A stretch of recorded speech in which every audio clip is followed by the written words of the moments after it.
So the idea of Eurasianism is to tell the Russians that they are not Europeans. Basically, that's it. That's the whole ideology. So if you formulate it in a brief sentence, it would sound like Russians are not white people.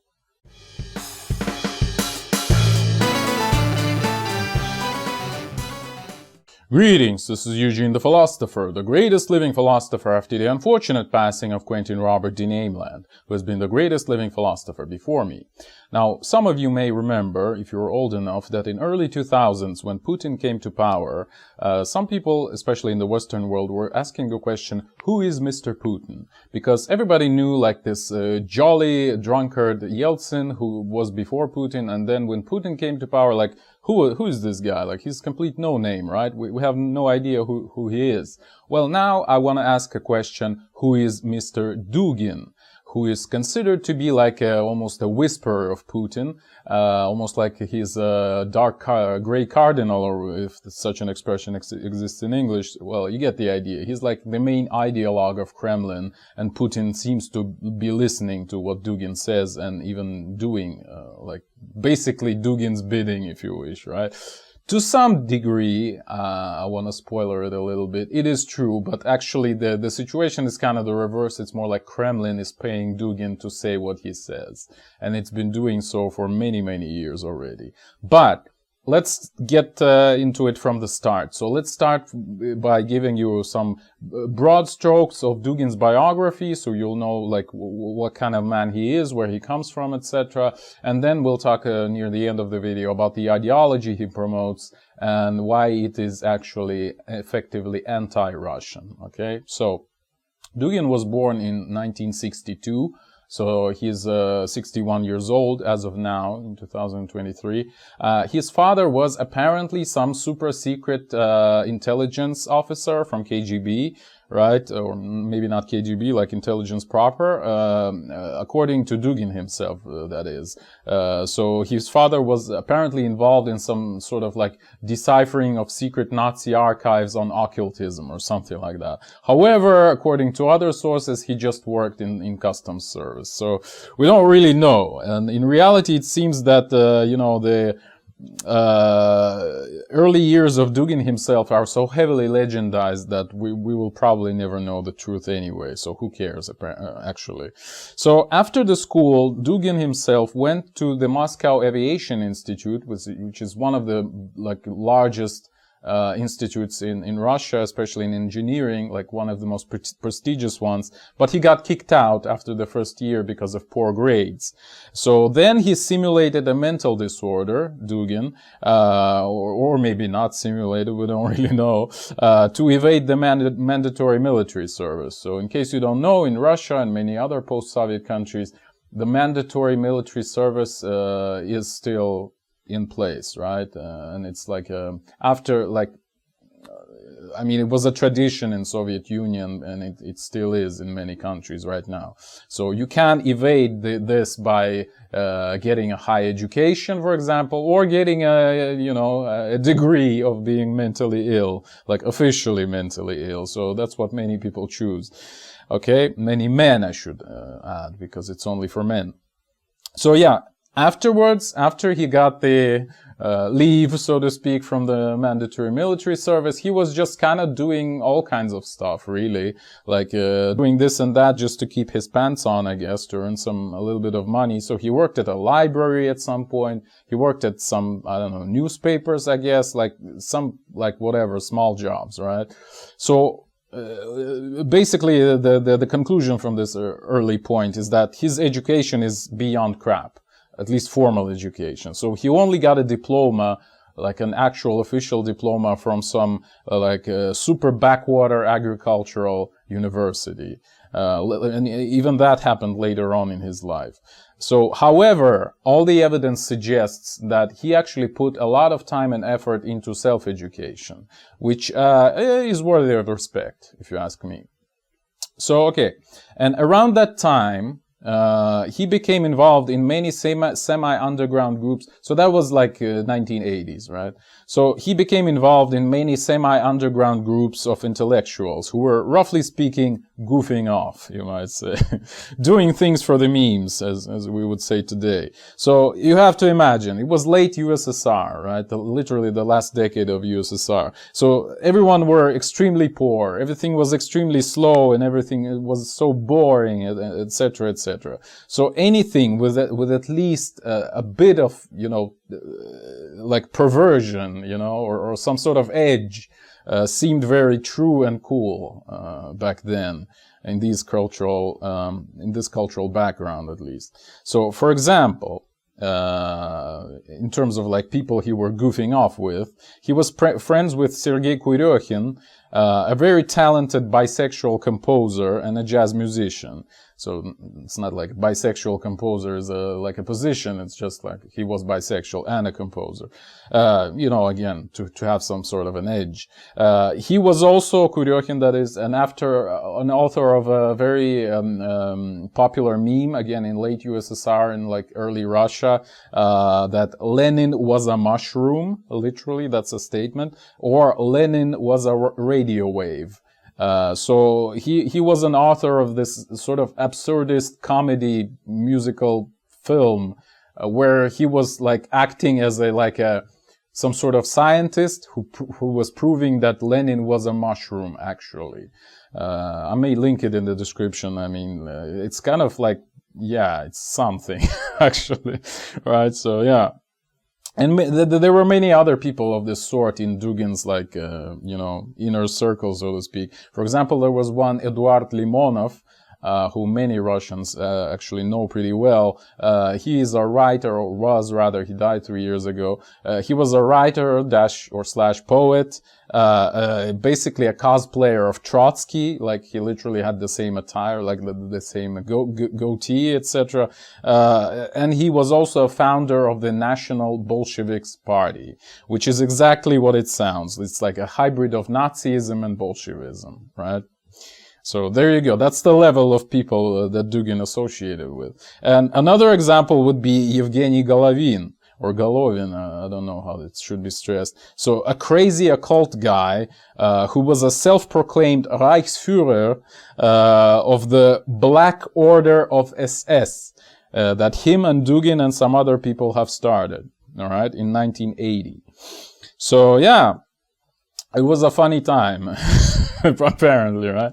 There were also other people like writer Yuri Mamleev, like a semi-religious sectant guy, like of Islamic sort, actually, Gaydar Jamal, who also died like maybe 5 years ago, and various, it was various underground scum, really, if you call it what it is, for what it is. So, and Dugin himself even was also writing some songs under the pseudonym of Hans Sivers at the same time. So the album of 22 songs of his was recorded in 1986.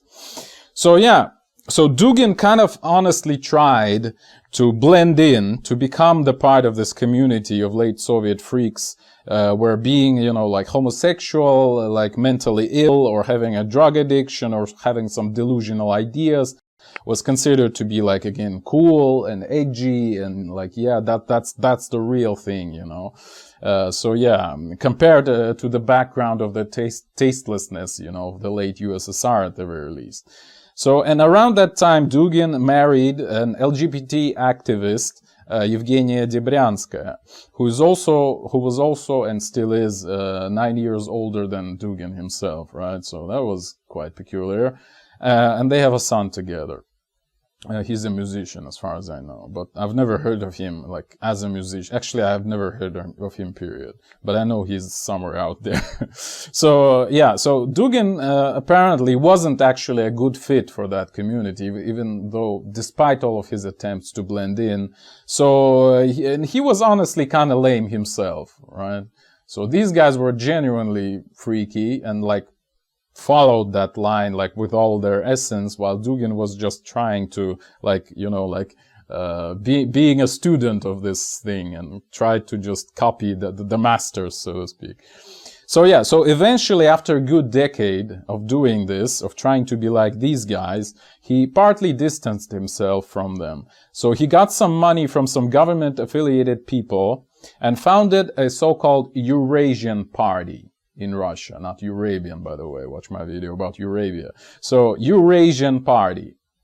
That is like the party of Eurasia. It's not like a registered party. It's more like a movement, you know, that kind of thing. But nevertheless, the political program of the party is essentially to support Kremlin in whatever it does. All right, which means, if you didn't understand it yet, doing everything possible so that Russians are having it as bad as possible in Russia, in their own country. And people of any other ethnic and cultural background, who are like in total roughly 17% of population of Russia, so these people would feel much better than Russians proper, ethnically and culturally Russian. Like, to be clear, I have to make a short digression here. In post-Soviet Russian reality, there's a clear dichotomy, and not only Russian, I mean in this like Russian, at least Russian-speaking world, let's put it this way. So there is a clear dichotomy between the words Россиянин, which in Russian means like of Russian citizenship, I guess would be the best translation. So Россиянин, like a Russian citizen, and Русский, which means Russian as a noun, you know. So basically, Русский means ethnically Russian, or at least culturally Russian, whereas Россиянин means like a citizen of Russian Federation, right? So you see the difference, right? Russian proper versus like Russian. So yeah, so the point I'm making is that Kremlin is Russian. It's for Россияне, for the citizens of Russia, not for Russians, who are like actually the majority of the citizens proper, right? The Kremlin is actually actively anti-Russian proper. That's what I'm saying. So, in this sense, Dugin has finally found his place, alright? So, he is an underground character, as we've already seen, or at least he tried to be, a representative of the minority in this sense. However, since the anti-Russian minority is also ruling the country already, he got some stable income and political protection from it. From the anti-Russian minority there, that is. And he's been more or less working on this anti-Russian minority in the last 30 years. For example, he was an editor of some major journals. So in 1990, for example, he was given access to some KGB archives, right, when things were partly opening up. They've still not opened up completely, by the way, but at least partly they were opening up back then. So some information was leaked, and deliberately leaked by the government to people like Dugin. So he even made a TV program about it that was shown on a central channel. So it was all like sanctioned, you know, by the government itself. So, and already in 1994, one French journal has named him, rather unimportant actually journal, we should add, but still it has named Dugin like the most influential thinker of the post-communist world, alright? And in 1997, Dugin publishes his highly influential, again in anti-Russian Russia, book Foundations of Geopolitics. It once again proclaimed the idea of Eurasianism, this Eurasian party agenda, basically. So let's talk about it for a second. Now we're kind of transferring into the ideology section, right, from the biography section. So what is Eurasianism? What is Eurasian party about, right? Spearheaded by Dugin. So the Eurasian movement, or Eurasian doctrine rather, was developed in the 1920s by the British intelligence, as you might have guessed, as a cultural warfare tool, basically as an ideological support for British Russophobia, alright? For British colonial rule over Russia, including USSR. So in case you don't know, yeah, modern Russia, well, okay, USSR was a British colony, and modern Russia was, until very lately, a Russian colony. Now it's more like an European colony, okay? Like with the current war in Ukraine, which obviously serves European interests, first and foremost, not so much British interests.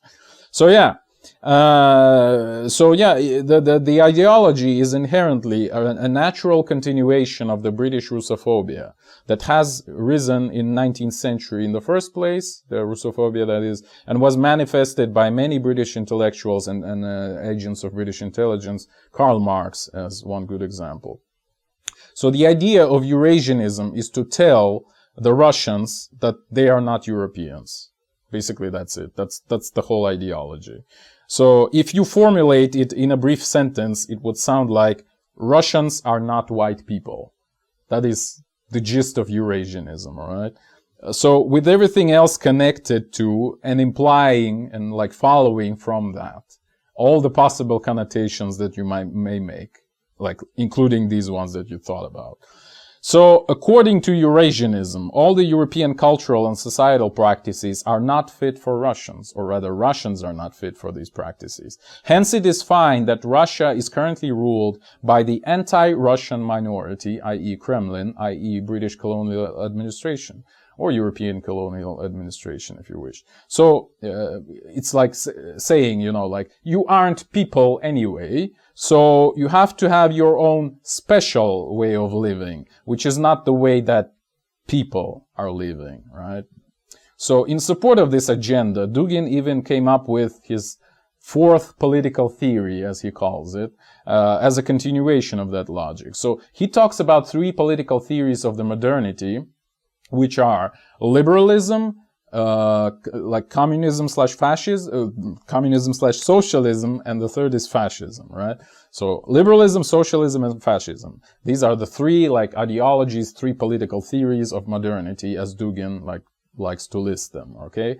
So, well, he says they're all European, right? They're the product of the European modernity. They are designed by and for white individuals. And we are not Europeans anyway. We are Eurasians, i.e. not Europeans, i.e. not white people. So we're the aborigines that are meant to be colonized, right? We're Eurasians, basically Asians, if you wish. This is our own special way, this fourth political theory, you see? That's kind of the logic behind it. So to be extremely poor and miserable under the colonial rule and be happy about it. Because we are so special. So this is the idea of the fourth political theory. So we are not, we don't deserve the European political agendas, hence we deserve the non-European political agenda, i.e. be a colony and stay happy, right? This is Eurasianism in a nutshell. This is the fourth political theory in a nutshell. This is all of this bullcrap, right?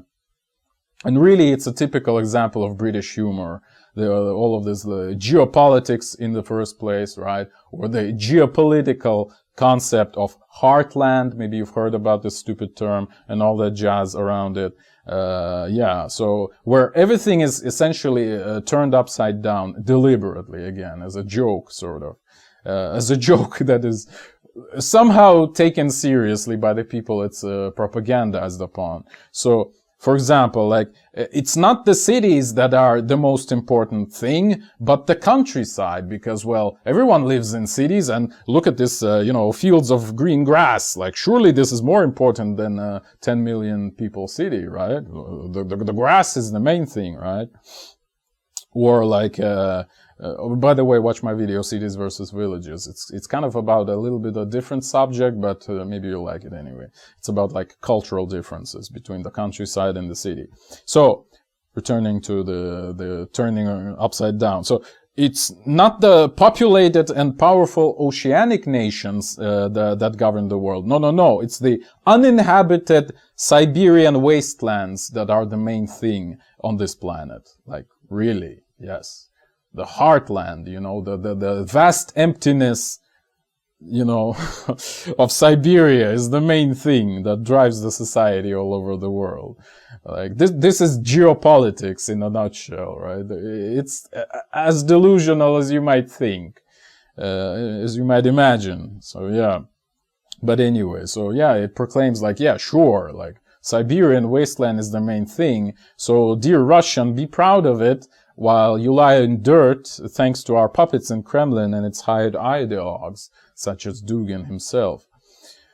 Yeah, So this is pretty much the main point of this video. So hopefully you got the idea about the Dugin's like background, like where he comes from, what he was doing for most of his life, and how he came into contact with the colonial administration in Kremlin, and how he started basically working for them against Russians in the sense of Русские, i.e. Russians proper, rather than Россияне as like non-white aborigines that are meant to be colonized, right? The citizens of Russia.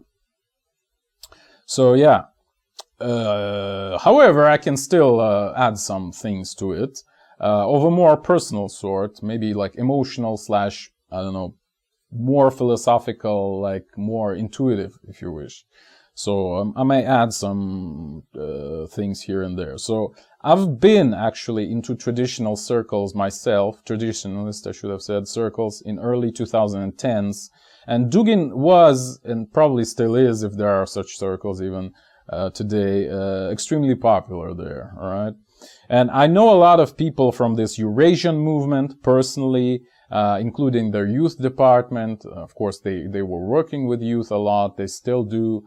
I mean, this is obviously like basically a state-funded brainwashing project, so they have to involve youth as well.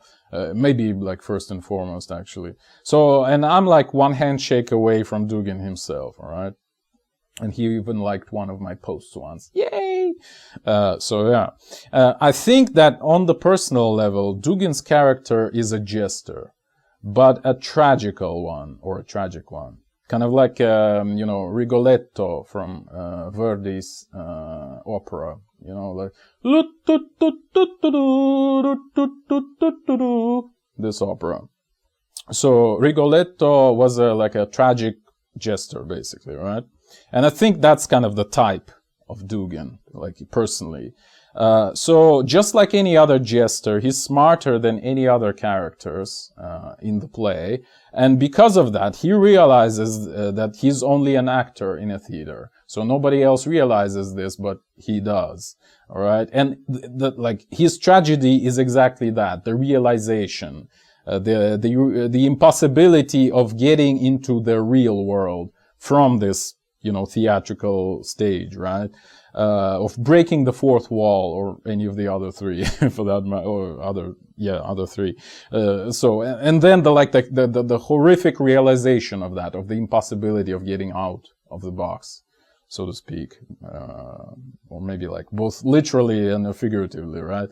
So he was kind of trying to find his way out from this theater through all of these freak shows in his earlier years. So he was desperately trying to find the real thing, you know. So he tried this, he tried that, he tried this, etc., because like Soviet reality was all fake. So apparently what is not fake has nothing to do with Soviet reality. So it should be something contrarian, something underground. So he started running in these circles, right? But as I've described, there's like just like again the circus of freaks over there anyway. So yeah, like a freak show. So in the end, he just realized that it is pointless and settled for like whatever contract he was offered, both literally and probably factually. I mean, literally and figuratively, by whoever, you know. He made a deal with the theater's director, metaphorically speaking, to just stay calm and play the role and like shut up, basically. Stop banging on the walls of the theater, you know, from the inside. Just play your role, please. Because there is no way out of this theater, right? Or of the theater of modern Russia, at the very least. So, you know, there's this saying, at least in Russian, I'm not sure there's such a saying in English. I wouldn't be surprised if there's not, because again, it's very characteristic of Russian reality. So it goes like, если не можешь победить, возглавь, which means that if you cannot fight it, you must become a leader of it, right? So this is kind of what Dugin does. So, however, there are some good things that he has done, like legit good things. From my personal perspective again, like one thing is popularization of this paradigmatic approach. So what I mean by this is like the division of history and like both history of like economics, society, and like ideas as well, right? So the paradigms are pre-modernity, modernity, and post-modernity, right? So the paradigmatic approach kind of subdivides the history in these three large slabs. Like, I have actually learned about this exactly from Dugin, and I am thankful for this, okay? Because this is an extremely powerful vehicle to, like, sort of condense history into very simple, brief narratives, all right? And for example, his PhD thesis in philosophy from 2000, the year 2000, was exactly about that. It was called something like The Evolution of Paradigmatic Basis of Science, or something to that effect. It wasn't so much about science as about the paradigms and like how they impacted the ideas about the world and society as well. So I've read the thesis, and I've actually found that it's pretty good. So I would recommend. I'm not sure if there's any translation, nor do I care, to be honest. Like, if you can read Russian, then I would recommend it to you.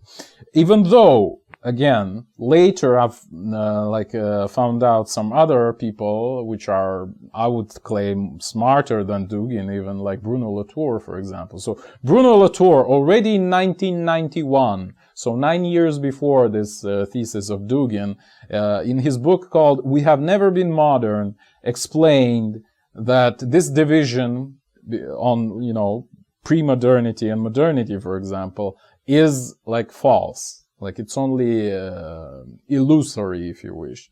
Like, there is no qualitative difference between modernity and everything else. There's only a quantitative difference, right? The society of modernity just scales up faster, but it's not, you know, like, there is no principal difference between it and other types of societies, for example. So there's only difference in scale. But Dugin, apparently, even though Latour kind of disproven what Dugin like proclaimed as his main point in 2000, Latour already disproven 9 years before that. So, but Dugin, I'm not even sure he was aware of Latour's works back then. Again, like, 1990s was a very chaotic time in Russia. Like, all kinds of stuff were happening, so I'm not sure Dugin knew about Latour in the first place. But anyway, Dugin needed to explicitly state this tragedy of not being able to reach the truth, of, like, you know, living in this evil postmodern time, etc., etc. Because, again, as I've said, it was kind of his personal drama of not being able to escape the theater. So he wrote this dissertation anyway. So even if he was aware of Latour's work, he would probably have still made his own work exactly as it was, all right? And one other interesting point I wish to note is that Dugin as a speaker is really good, all right? So he is extremely energetic and charismatic. And you know who also gave very energetic and charismatic speeches, right? So yeah, but jokes aside, there is Slavoj Žižek, right? For example, and him and Dugin actually have a lot in common, and perhaps more than any of them two would like to admit, right?